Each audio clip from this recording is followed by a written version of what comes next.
The Pacific, 1944. The sun rises slowly over a chain of scattered islands, its first light spilling across the ocean and the dark silhouettes of palm trees. The air is thick with heat and the smell of salt. On a small Japanese airfield, the day begins like any other. Mechanics roll out barrels of fuel, pilots gather near their aircraft, and the hum of engines waiting to start fills the air. None of them know that within minutes, their world will be turned into fire and smoke. Far out at sea, an American fighter breaks through the clouds, its wings glint before the plane drops into a steep dive. The pilot inside is silent. His name is still unknown to those below, but his mission is about to enter the history books. He doesn't have a squadron behind him. He flies alone. The radio crackles with static. There is no time for conversation, only focus. He skims just above the ocean surface, so low that sea spray hits his canopy. The coastline appears ahead, the enemy airfield clearly visible now, rows upon rows of parked aircraft, dozens of them, lined neatly along the strip. Each one is a threat, each one a target. The pilot checks his fuel, glances at his gun switches, and makes a decision that would later be described as madness. He rolls the plane upside down. For a heartbeat, the world is inverted. The blue ocean hangs above him, and the sky lies below. The horizon twists. Any wrong move at this speed would be death. But the maneuver gives him the perfect angle, the perfect line of sight. His 4 machine guns open fire at once. Streams of 50 caliber rounds cut through the air, ripping into the line of Japanese planes. The first one bursts into flame, then the next, and the next. The fire leaps from wing to wing like a chain reaction. Within seconds, the quiet morning becomes a nightmare of explosions. On the ground, crews scramble for cover. Ammunition ignites. Black smoke rises into the air. The American fighter streaks down the runway, still inverted, then rolls back upright and pulls up hard, climbing through the chaos he created. Behind him, the entire airfield burns. 40 enemy planes, destroyed in less than 5 minutes. When he reports back to base, his voice is calm. "Mission complete," he says. The men listening to the transmission think they've misheard him. One man, alone, could not possibly have wiped out an entire airfield. But reconnaissance photos will confirm it later. The wreckage stretches from one end of the island to the other. For days afterward, the story spreads from carrier to carrier, from one squadron tent to another. They call it insane, a suicide move. They call it luck. And yet, they can't ignore the results. Pilots whisper about the man who flew upside down under enemy fire and lived to tell about it. Commanders debate whether it was brilliance or recklessness. Historians will later argue it was both. But behind this story lies a deeper question. What made him do it? Was it desperation, instinct, or something else entirely? Why would a trained combat pilot break every rule, defy every order, and bet his life on a maneuver that no manual had ever described? Because this wasn't just a stunt. It was a turning point. A moment when logic gave way to innovation, when fear turned into defiance.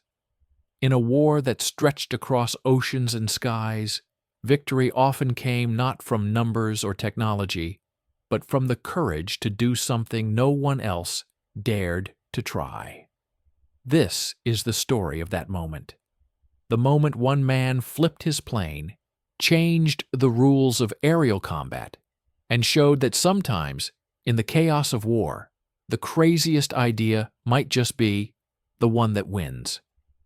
By the middle of World War II, the skies over the Pacific had become a vast and brutal battlefield. From the Aleutians in the north to the Solomon Islands in the south, air combat decided who ruled the ocean below. Japan's air power was feared, disciplined, deadly, and guided by years of experience.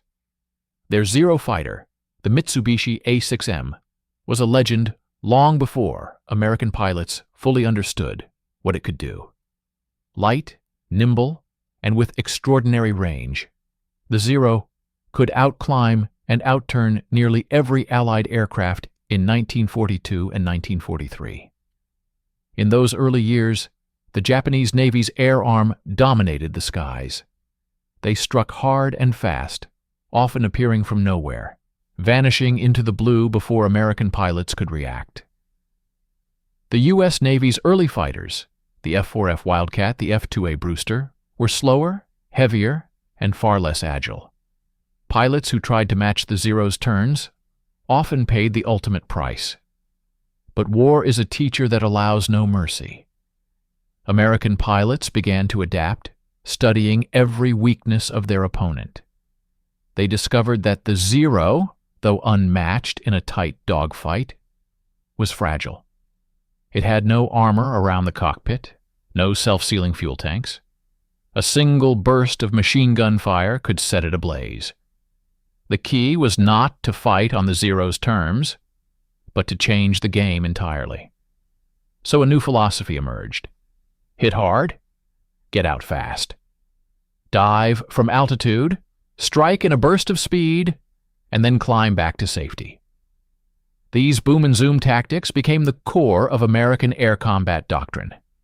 When new aircraft like the F-6F Hellcat and F-4U Corsair arrived, their power and durability allowed pilots to fight differently.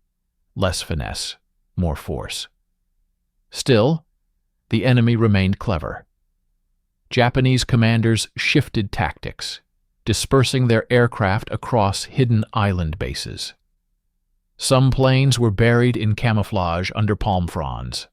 Others parked in long, straight lines on narrow strips of coral. Even when American bombers struck these positions, many planes survived, ready to counterattack when the next U.S. carrier group approached. For the Allied pilots, that meant one thing: air superiority was never permanent. Every victory in the sky had to be secured again the next day. The Pacific wasn't just a war of pilots, it was a war of logistics, endurance, and nerve. And as the conflict dragged on, missions grew riskier. Strafing attacks, low-altitude runs against ground targets, were among the most dangerous. The moment a pilot dove low, he became a target for everything the enemy could fire: machine guns, small arms, even rifles. Flying straight at treetop height left almost no margin for error. One misjudged angle, one unseen rock or fuel barrel, and the plane could disintegrate in an instant. Commanders knew it. Pilots knew it. But sometimes the situation left no choice. By 1944, the United States had begun its island-hopping campaign, taking one island after another to bring the war closer to Japan itself. Each time the Marines landed, the Navy and Air Force had to make sure the skies were clear. That meant finding and destroying enemy planes before they could take off. The most effective way to do it was simple and deadly. You had to fly low, you had to strafe. And so American aviators started experimenting. Some came in from the sea at wave-top level. Others attacked at dusk, using the setting sun to blind the enemy. A few dared to roll their aircraft in mid-attack to maintain perfect gun alignment. These were improvisations, born out of survival and instinct, not manuals or orders. Among them were men who treated every mission like an experiment, young, restless, fearless. They were not just soldiers, they were innovators, testing what a fighter plane could do under the pressure of combat. Every run was a question. How low could they fly? How close could they get? How many seconds could they stay alive? In that crucible of constant risk, new ideas began to form. Ideas that would seem reckless to anyone sitting safely behind a desk. But out there, above the blue water and white coral, the only rule that mattered was the one written by experience. If it works, it's right. It was in that world of desperate improvisation, of courage pushed to its limits, that one pilot made a choice no one else dared to make. A choice that would lead to one of the most astonishing single missions of the entire war. By early 1944, the Pacific War had entered a brutal phase of exhaustion. The tide had begun to turn in favor of the Allies, but the cost was staggering. Every island captured revealed another one ahead, fortified, hidden, waiting. For every Japanese airfield destroyed, another appeared in the jungle or along a stretch of coral reef. It felt endless.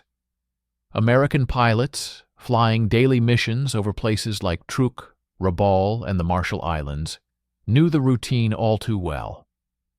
Dawn patrols, escort duty, strafing runs, endless flights over empty ocean, and sudden death waiting behind a cloud. The distance from one base to another was measured not in miles, but in the number of minutes of fuel left when they returned. And the enemy was learning too. Japanese commanders had begun to hide their aircraft in clever ways, under netting, beneath coconut palms, even inside makeshift hangars dug into cliffsides. Many of these planes never left the ground until the moment of ambush. American bombers would arrive to find runways quiet, seemingly abandoned, only to face a swarm of fighters minutes later. Worse, when the Americans tried to attack these airfields directly, the losses were terrible. Flying low meant becoming a target for everything that could shoot. Even a farmer's rifle could bring down a low-flying plane. Pilots called these missions suicide runs. They required nerves of steel and sometimes blind luck. Reports from returning pilots painted a grim picture. Strafing formations would go in with 8 planes, sometimes 12. Half might not come back. A single pass over a Japanese airfield could mean dozens of small-caliber hits, punctured fuel lines, shredded wings. Some aircraft returned so full of holes that mechanics could hardly believe they had stayed airborne. Others simply vanished, never seen again. One pilot wrote in his logbook, "You can feel the ground shooting at you. It's not one sound, it's 1,000. Like rain, but sharper." Morale began to crack. Commanders debated whether such attacks were even worth it. Some squadrons refused to send their men that low again. Others argued that without destroying Japanese planes on the ground, the Navy would never gain full control of the Pacific. The problem was clear. The old tactics were failing. Bombing from altitude rarely hit dispersed targets. Low-level strafing was deadly for the attackers. Something had to change. But how could it? The laws of aerodynamics and gravity left little room for imagination. Even technology had limits. The F-6F Hellcat and F-4U Corsair were tough machines, armored and armed to the teeth, but they couldn't protect their pilots from the chaos of close-range fire. The cockpit canopy might stop a pistol round, but not a burst from a machine gun. The gas tanks, even when self-sealing, could still ignite if the hit was right. Pilots started to improvise on their own. Some flew in at full throttle, firing blindly and hoping momentum would carry them out before the enemy could react. Others tried high-speed slashing attacks from oblique angles. But the results were inconsistent. The risk remained enormous. Worse yet, the Japanese airfields were multiplying. Intelligence reports described dozens of hidden strips across the islands, some with as many as 50 or 60 planes parked wing to wing.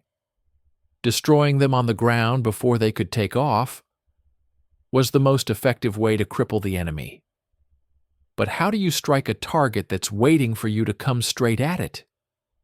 In war, frustration can become a catalyst for invention. And that frustration was building to a breaking point. Among the pilots, talk began to spread of strange ideas, ways to confuse gunners, to approach from unexpected angles, even to invert the aircraft mid-attack to reduce the profile exposed to enemy fire. Most dismissed these stories as barroom bravado. Others quietly began to wonder if there might be something in them.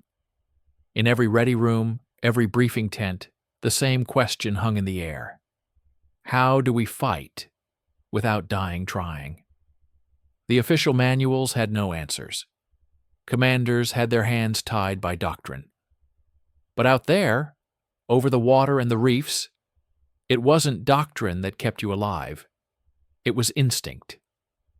One pilot, listening to the debates, studying the patterns, began to believe that the only way to survive a low-level attack was not to fight the rules of physics, but to bend them, to use the aircraft itself as a weapon of deception. That thought, at first, was madness. It would soon become history. By chance or by design, breakthroughs often arrive at the intersection of boredom and desperation. The idea that would break the stalemate in the Pacific did not come from a grand strategy meeting or a moment in high command. It was born in the cramped metal of a fighter cockpit, in the quiet between missions, where men who lived on adrenaline had time to imagine impossible things. He was not a general. He was not a celebrated test pilot. He was a line aviator, one of the dozens of young men who flew the same tired circuits over coral and reef, who had watched friends burn and watched whole squadrons return with holes like Swiss cheese. Call him Lieutenant Miller for now, a composite of countless pilots who learned faster than doctrine. Miller had seen the pattern. Japanese fighters parked in long, neat rows, sitting like a sleeping beast. He had seen how a single, well-placed burst could set fuel tanks alight and turn metal into scrap. He had seen how standard approaches gave enemy gunners a predictable target. What Miller started to imagine was not an entirely new weapon, but a new geometry of attack. If conventional runs came in level, or from a high boom and zoom dive, then change the approach vector. If enemy spotters trained their guns on silhouettes against the sky, then deny them that silhouette. If straight-on passes left too much of the plane exposed, make the plane's profile as narrow as possible. And if the Earth itself could be used to hide part of the aircraft, perhaps the pilots could get closer and faster, take less fire, and deliver a heavier, more precise burst. He tested the idea in the only way pilots know how, by trying it. In training flights away from enemy eyes, Miller practiced a controlled, inverted roll at low altitude, mastering the disorienting sensation of flying with the horizon reversed. Upside down, the cockpit instruments inverted, and the world seemed to tilt into fantasy. But the guns, mounted along the wings and cowl, lined up differently with respect to the ground. The inverted position allowed a pilot to bring the weapon sights to bear, with less exposure of his fuselage, and, crucially, to present a smaller target to gunners trained to track a canopy. Word of what Miller practiced spread slowly at first, whispered between pilots in briefings and over coffee in the mess. Some laughed, others sneered. Aviation is full of rules hardened by experience. Breaking them is dangerous and disgraceful in equal measure. Commanders frowned when rumors reached them. Reports of inverted runs sounded like pranks, or acts of insubordination. But war does not wait for permission when a life or a mission is on the line. What changed minds was not argument but evidence. The first recorded trial of the inverted strafing concept in combat was messy, tentative, and bordered on catastrophe. A small flight, just 3 fighters, spotted an exposed enemy strip with a cluster of aircraft lined up and refueling. Standard procedure would call for a coordinated dive, a quick burst, and withdrawal. Instead, Miller and his wingman elected to try the roll. They came in low, rolled inverted at treetop height, and strafed in a slanting line that sliced across the parked planes. The weapons chewed into wings and fuselages with terrible efficiency. One Japanese fighter ignited, and the flames leapt across to another. The attack lasted under 2 minutes, but the visual impression was of a single pruning shears ripping through a hedge. They escaped with holes in their flaps and a shattered sense of what was possible. The success forced a reckoning. Commanders who had earlier denounced the idea as foolhardy began to ask questions they had not been willing to voice before. Intelligence officers reviewed reconnaissance photos and counted the ruined aircraft. Mechanics compared damage reports and ammunition expenditure. Pilots who had seen the run argued that inverted attacks reduced exposure time and allowed for a straighter, more concentrated burst on lined-up targets. Skeptics insisted the tactic depended on pilot skill more than doctrine, that only the best and luckiest could attempt it without paying the ultimate price. There were hard choices to make. Training had to be adapted, and only a handful of pilots were permitted to try the maneuver at first. Squadrons practiced rolls at low altitude over empty lagoons and abandoned strips, teaching muscle memory for the G-forces and the disorienting inversion. Pilots learned to manage the throttle, trim, and sighting of their guns while upside down and at treetop speed. They mapped approaches that minimized the time spent in the most vulnerable attitude and coordinated their angles so that gunners on the ground could not easily track 2 or 3 attackers at once. The first large-scale application of the tactic, when it came, was audacious. A task force had pinned a Japanese island with preliminary bombardment and needed to ensure that the enemy could not launch a counterstrike from a nearby strip rumored to hold dozens of fighters. Bombing runs had failed to fully neutralize the field. Time and resources were limited. The decision was made to send in a small, highly trained flight of inverted assault specialists to strike the parked aircraft on the ground. They flew at wave-top level in a dark morning, each pilot rolling inverted in turn and letting loose a withering hail of .50 caliber fire.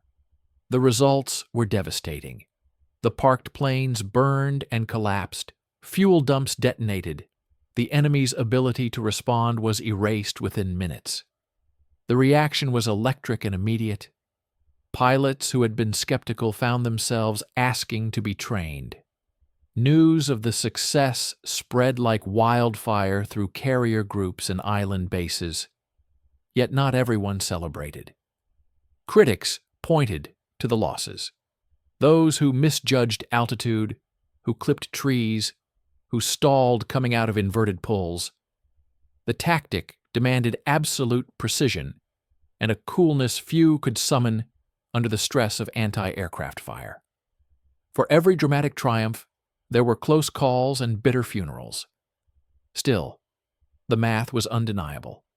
When executed correctly, inverted strafing concentrated fire on clustered, vulnerable targets, and did so in a way that conventional runs could not. It exploited the enemy's tendency to park planes wingtip to wingtip. It used surprise and geometry to negate the defender's advantages.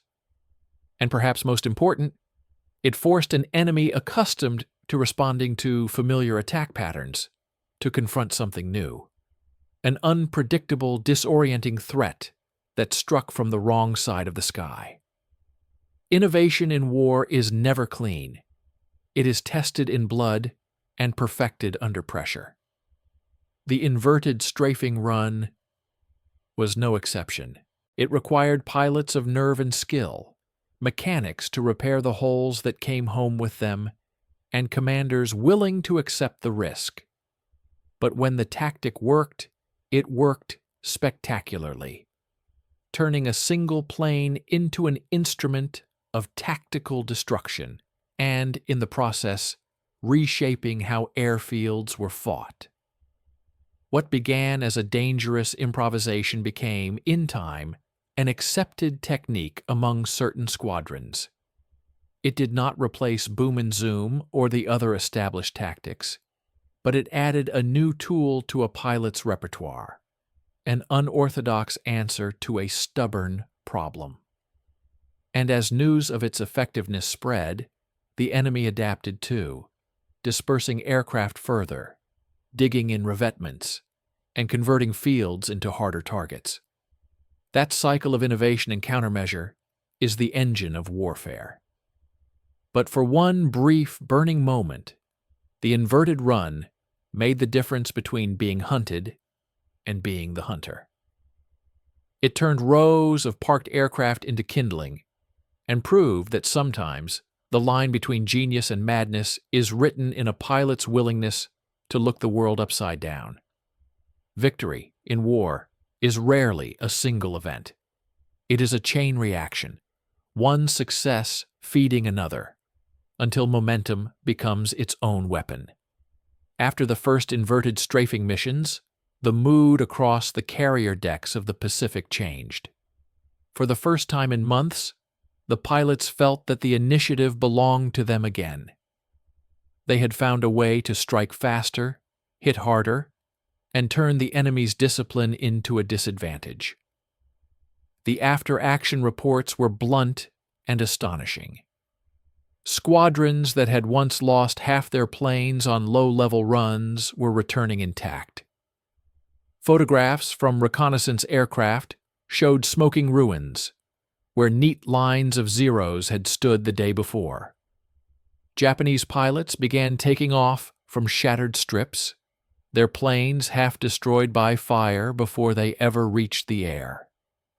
On some islands, the tactic erased an entire day's worth of enemy sorties.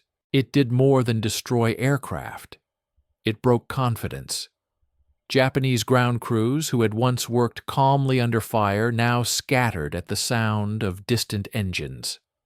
Airfields that had been orderly and efficient descended into chaos. The psychological shock of an attack that seemed to come from nowhere, upside down, silent until the last second, rippled through the ranks. Yet success brought new problems. With every victory came the temptation to push the tactic further, to attempt even lower, riskier runs. Some pilots, emboldened by early triumphs, paid dearly for it.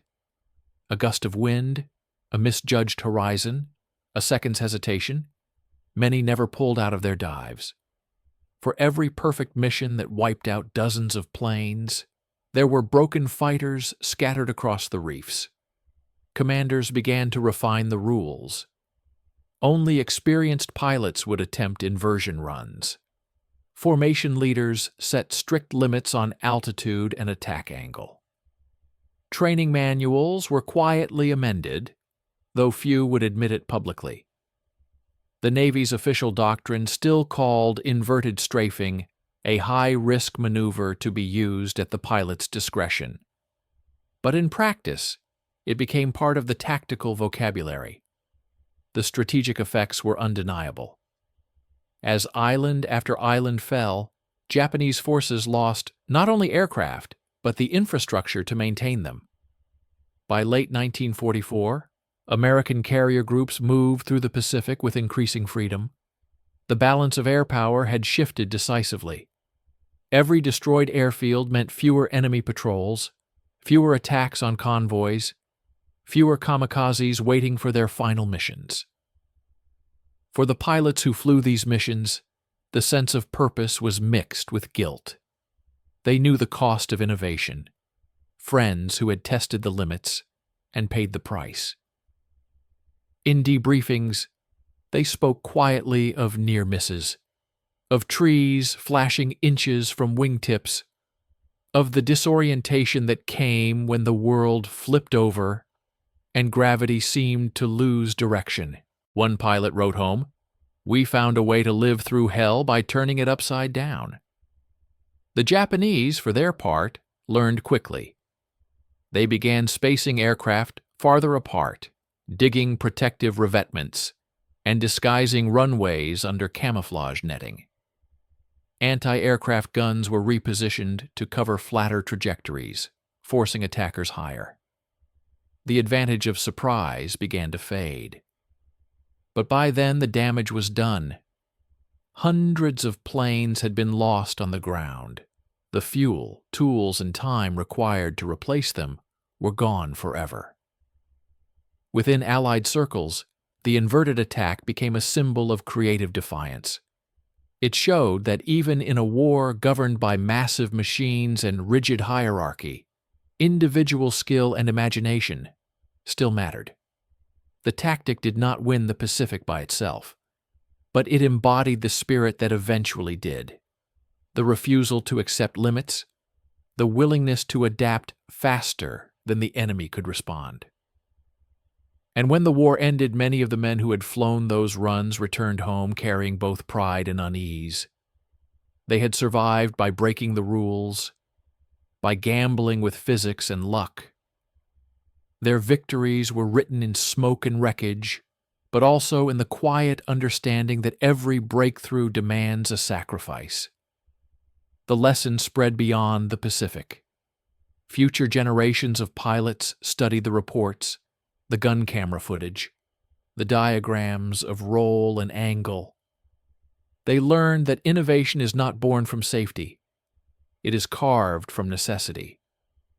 When the last battles of the Pacific faded into silence, and the men returned to a world that no longer roared with engines and flak, the story of that crazy, strafing run began to drift into legend. Newspapers called it luck. Some officers called it recklessness. But among pilots, the men who lived with death balanced on the edge of their wings, it became something else entirely. A symbol.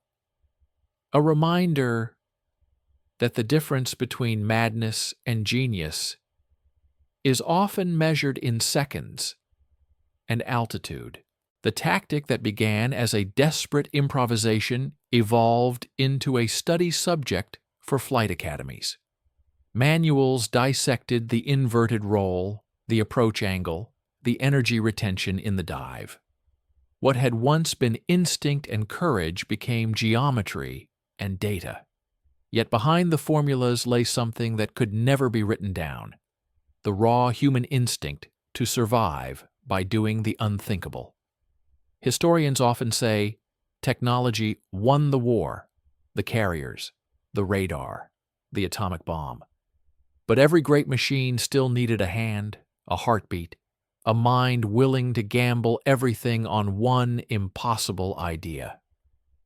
The pilot who flipped his aircraft upside down over a Japanese airfield didn't have a committee or a manual to guide him. He had seconds to choose between predictability and innovation, between dying by the rules or living by breaking them. And that choice, that sliver of rebellion, is what changed everything. In the years that followed, military aviation became faster, colder, more technical. Jets replaced propellers, computers replaced gut instinct. But the DNA of that moment remained. In Korea, in Vietnam, in the Gulf, pilots still spoke of creative aggression, the willingness to try something new when the old methods failed. Every maneuver that pushed the limits of aerodynamics, carried, in its lineage, that single, wild roll over the Pacific. For the man himself, the pilot whose daring run had destroyed 40 planes in minutes, fame was an uncomfortable shadow. He spoke little of it after the war. When asked by a journalist how it felt, he simply said, "I wasn't thinking about glory. I was thinking about getting out alive." In that answer lay the paradox of heroism. Courage not born from the desire to be remembered, but from the instinct to do what must be done when no one else dares. Decades later, when the hangars were museums and the runways quiet, visitors would stand before black and white photographs, the grainy images of an aircraft upside down in a cloud of smoke, tracers slicing the air beneath it. They would read the captions, shake their heads, and whisper the same word that men on both sides of the war had once used: crazy. But history has a way of forgiving madness when it works. What remains is not the maneuver itself, but the principle it revealed, that innovation is born at the edge of destruction, that courage is not the absence of fear, but the mastery of it, and that sometimes progress in war, as in life, comes only when someone refuses to accept the impossible. Today, pilots train in simulators that replicate every hazard, every movement, but no simulation can reproduce what it meant to fly through real gunfire, upside down, over a field of enemy aircraft, trusting both your machine and your instincts. It was, and remains, a moment that belongs to the age of flesh and iron, when courage was measured not in algorithms, but in heartbeats per second. And so the legend endures, not because of the number of planes destroyed, but because of what it says about human will. One man, one machine, one idea, flipping the rules of warfare, literally, and changing the course of battle.